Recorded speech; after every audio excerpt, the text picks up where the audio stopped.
Hello student, इस lecture में भी हम डिपार्टमेंट अकाउंट के आगे के सवालों को सॉल्व करेंगे।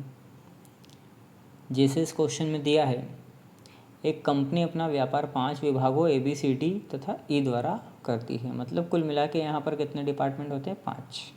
31 दिसंबर 2017 को इसका विवरण निम्न प्रकार था। अब उन्होंने ABCD और E 5 डिपार्टमेंट के खर्चे दे दिए। देखिए यहाँ पर आपको ओपनिंग स्टॉक दिख रहा है, जहाँ ओपनिंग स्टॉक परचेज दिखे वहाँ पर आपको ट्रेडिंग भी बनाना है और P&L भी बनाना है। तो यहाँ पर हमें ट्रेडिंग और P&L दोनों अकाउंट बनाने हैं। चलिए, तो पहले हम ट्रेडिंग को करें।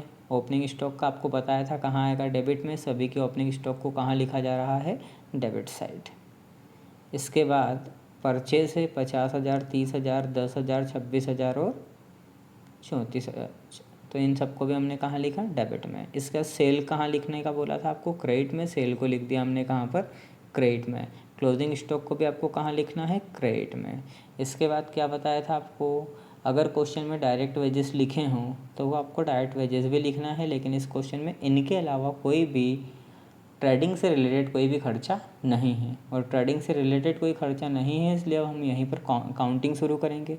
अब जब काउंटिंग शुरू करेंगे तो यहाँ पर इस क्वेश्चन में प्रॉफिट भी है और लॉस भी है। लॉस ज़्यादा है, प्रॉफिट बहुत कम है। अभी तक के हमने जो 2 सवाल किए वहाँ पर प्रॉफिट था, लेकिन इस क्वेश्चन में आपका लॉस ज़्यादा है। तो देखिए, हम देखते हैं किसको कितने का लॉस हुआ। चलिए, तो देखिए सबसे पहले ए को हम चेक करते हैं। ए ने कितने रुपए का माल सेल किया? 48,000 का। और उसका सभी रखा हुआ कितने का? 6,000 का। मतलब कुल मिला के होता है 54,000 क्रेडिट की एंट्री। इधर डेबिट में देखिए आप कितने की एंट्री है? 55,000 की।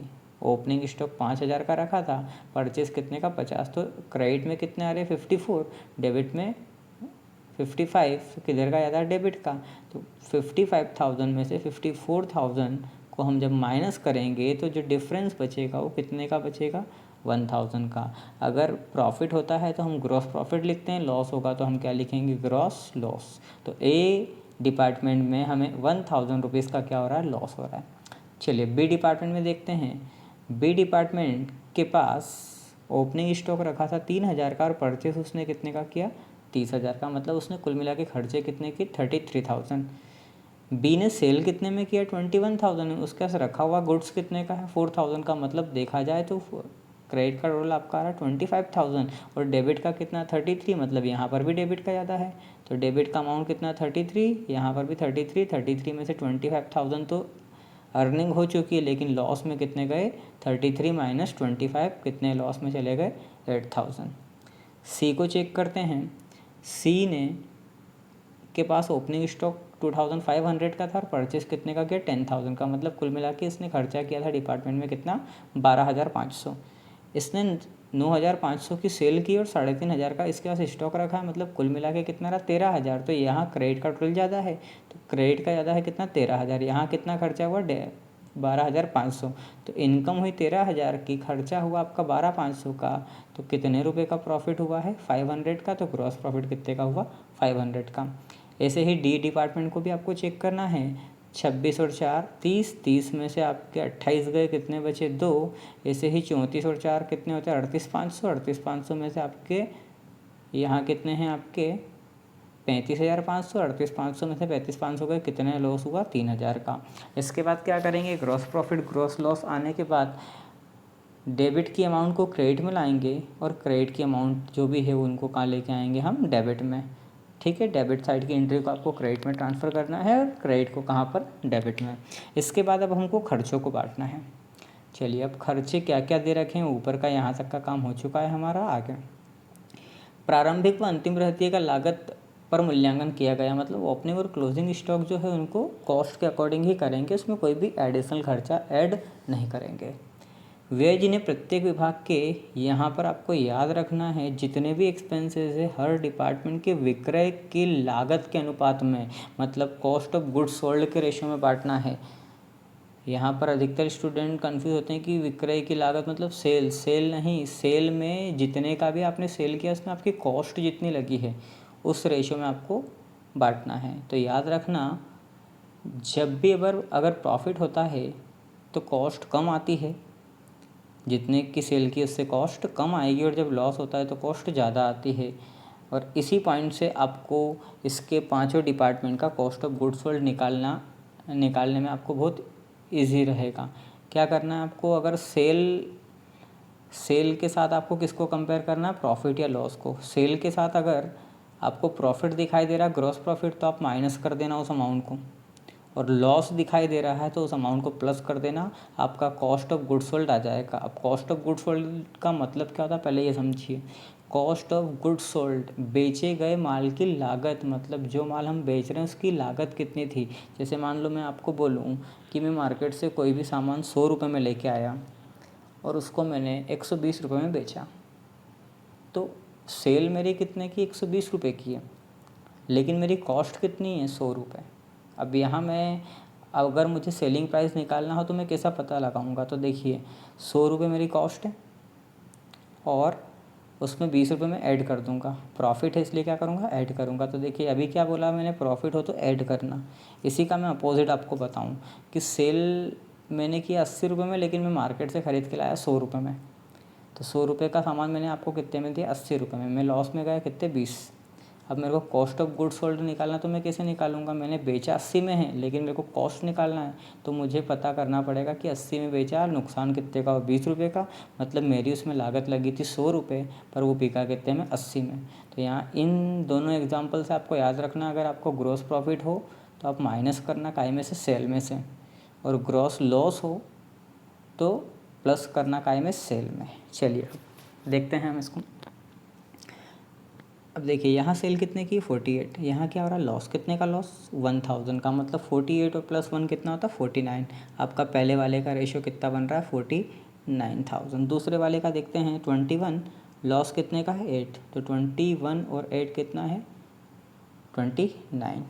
ठीक है, मैं ज़ीरो हटा देता हूँ, ओनली डिजिट लिख देते हैं, 49, 29, 3 ज़ीरो भी हटा देते हैं अपन। इसके बाद यहाँ पर कितना है, सेल 9500। यहाँ पर क्या हो रहा है, प्रॉफिट हुआ है कितने का, 500 का। क्या बोला मैंने आपको, प्रॉफिट को माइनस करना, तो 9500 में से 500 माइनस करोगे आप, कितना आएगा, 9000। तो 9000 का मैंने क्या लिख दिया, आपका 9। चलिए इससे और आगे बढ़ता हूँ मैं, 23,000 सेल, और यहाँ लॉस हुआ कितना हो, 2000। तो 23 + 2 कितना होता है, 25। ऐसे 30 + 3 कितना हुआ, 33। तो देखिए आपका रेशियो बन रहा है 49, 29, 9, 25, 33। अब इसी को बुक में थोड़ा सा टफ लैंग्वेज में दिया है, आप थोड़ा उसमें कंफ्यूज हो गए, इसलिए मैंने आपको ये मेथड बताई है। देखिए कितना है, 49 आया, 29 आया, 9 को इन्होंने गलती से यहाँ लिख दिया है। ठीक है, ये 9 कहाँ आएगा आपका, यहाँ पर आएगा। तो 9, फिर 25 और 33। तो ये हमने इजीली कैसे पता करा, केवल आपको इतना याद रखना है, अगर प्रॉफिट हुआ हो तो आपको माइनस करना है, लॉस हुआ हो तो आपको ऐड करना है। बस इतना याद रखना, कॉस्ट ऑफ गुड्स सोल्ड आपका निकल जाएगा।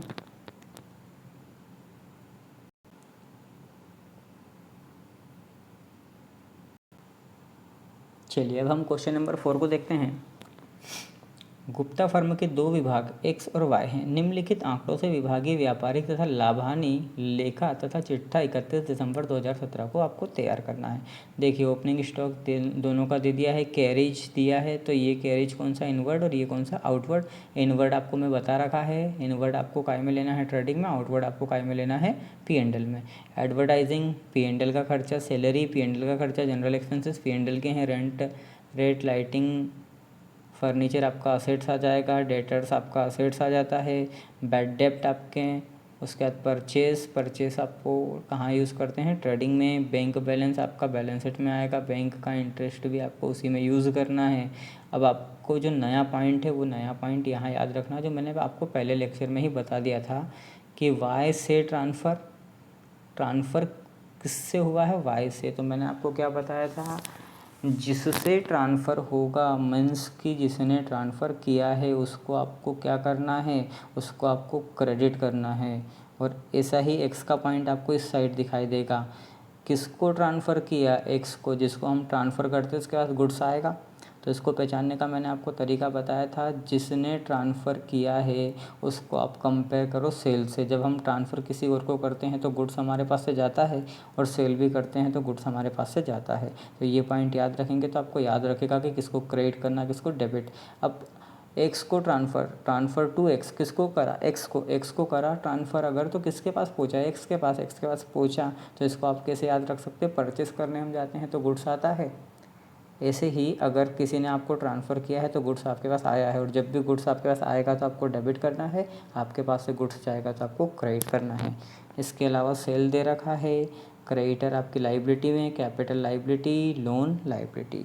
चलिए, तो अब इसको हम ओपनिंग स्टॉक अगर हमें दिख रहा है तो सीधी सी बात है कि हमें यहाँ पर ट्रेडिंग अकाउंट की कैलकुलेशन करना है।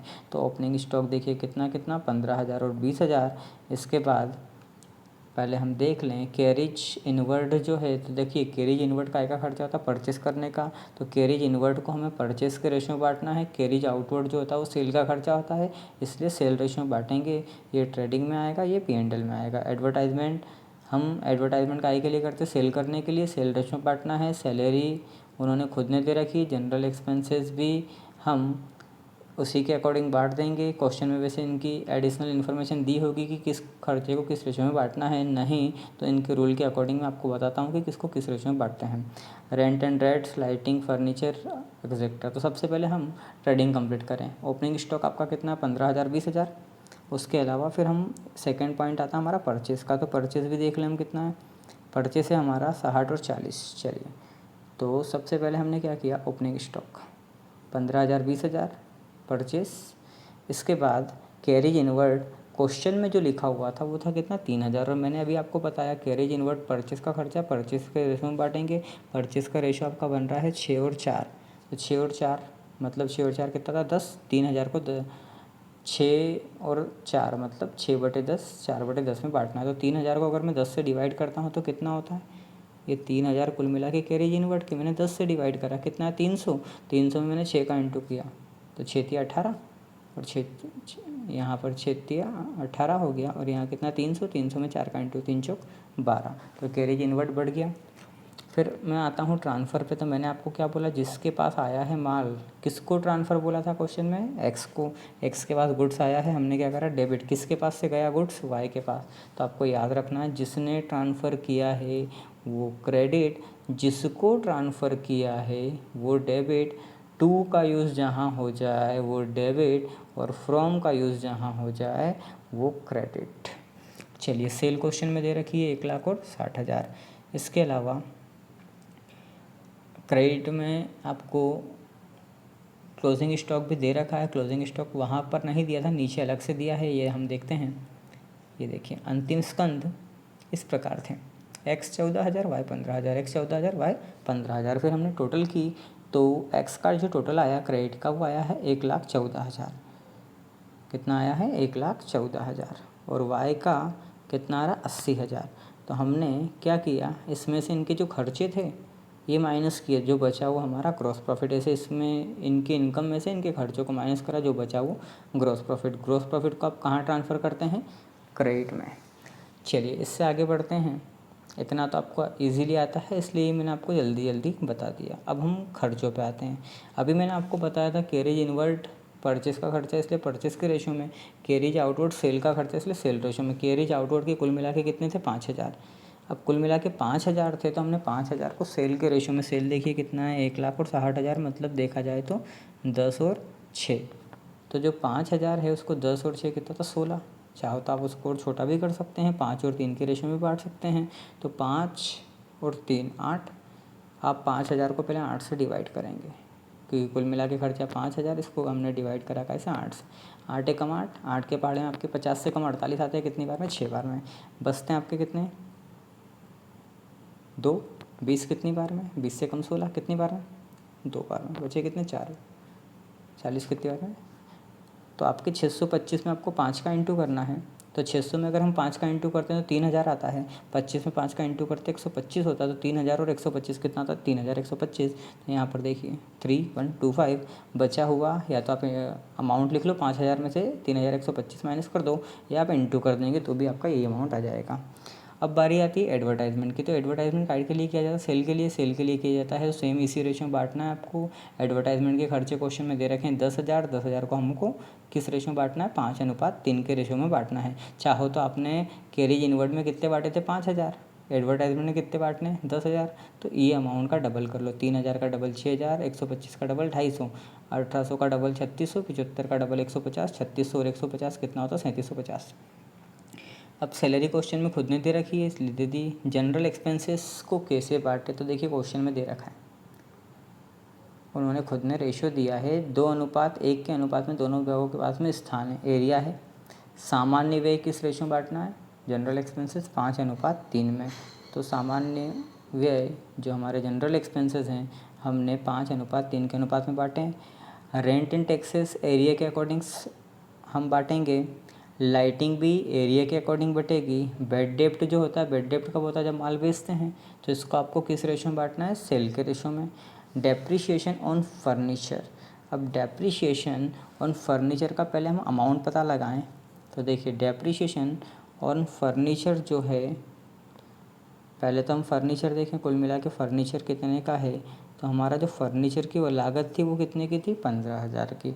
अब 15,000 की लागत थी और डेप्रिशिएशन कितने परसेंट बोला है, 10%। तो डेप्रिशिएशन 10% है, 15,000 का 10% कितना, तो 1,500। और 1,500 अगर है तो आपको 1,500 को किस रेशो में बांटना, 2:1 में। क्यों 2:1 में, फर्नीचर क्या है, सीधी सी बात, इस एरिया फर्नीचर कहाँ ज़्यादा लगेगा, रूम बड़ा है तो फर्नीचर ज़्यादा, रूम छोटा है तो फर्नीचर कम, इसलिए आपको 1,500 को 2:1 में बांटना है। तो आपका अमाउंट आएगा 1,500। इस तरीके से इसको हमें कैलकुलेशन करना है। कैलकुलेट करने के बाद क्रेडिट में से डेबिट को या डेबिट में से क्रेडिट को माइनस करने पे यहाँ आ रहा है आपका नेट प्रॉफिट, यहाँ आ रहा है नेट लॉस। अब नेट प्रॉफिट नेट लॉस आने के बाद इस क्वेश्चन में आपको एक इंटरेस्ट वाला पॉइंट, और इंटरेस्ट अलग अलग डिपार्टमेंट में नहीं होता है। एक व्यक्ति का अगर फर्म है, उसने अलग अलग चाहे कितने भी डिपार्टमेंट बना रखे हों, उसको इंटरेस्ट तो एक बार ही देना पड़ता है, दो अलग अलग वो फर्म के अलग अलग इंटरेस्ट नहीं देगा। इसलिए जो प्रॉफिट लॉस था उसको हम डेबिट में ले आएंगे और जो प्रॉफिट था उसको क्रेडिट में लाएंगे। उसके बाद इंटरेस्ट कितना पेड किया, 4,000, मतलब 2,725। तो पहले से हम खर्चे में थे ही सही, लॉस में थे ही सही, 4,000 का हमको इंटरेस्ट भी पेड करना पड़ गया। मतलब हमारा कुल खर्चा कितना हुआ, 6,725। अब 6,725 में से इसमें कितना प्रॉफिट हो गया था, पहले वाले डिपार्टमेंट में एक्स में 725 का प्रॉफिट हो गया। मतलब फिर भी हम कितने रुपए लॉस में गए, 6,000 रुपये की कितने काय में गए, लॉस में गए हैं। तो इस तरीके से इसे हमें कैलकुलेट करना है। याद रखिए, अगर ऐसा खर्चा अगर क्वेश्चन में देते हैं जिसको हम शेयर नहीं कर सकते हैं, जो एक ही बार कैलकुलेट हो सकता है, जिसको हम बांट नहीं सकते हैं, तो उस खर्चे के लिए आपको जनरल एंड P&L अकाउंट अलग से बनाना पड़ता है। जैसे मान लो आपको क्वेश्चन में इनकम टैक्स का पॉइंट देते हैं, तो इनकम टैक्स का पॉइंट अगर देगा तो भी आपको इसी तरीके से कैलकुलेशन करनी पड़ेगी।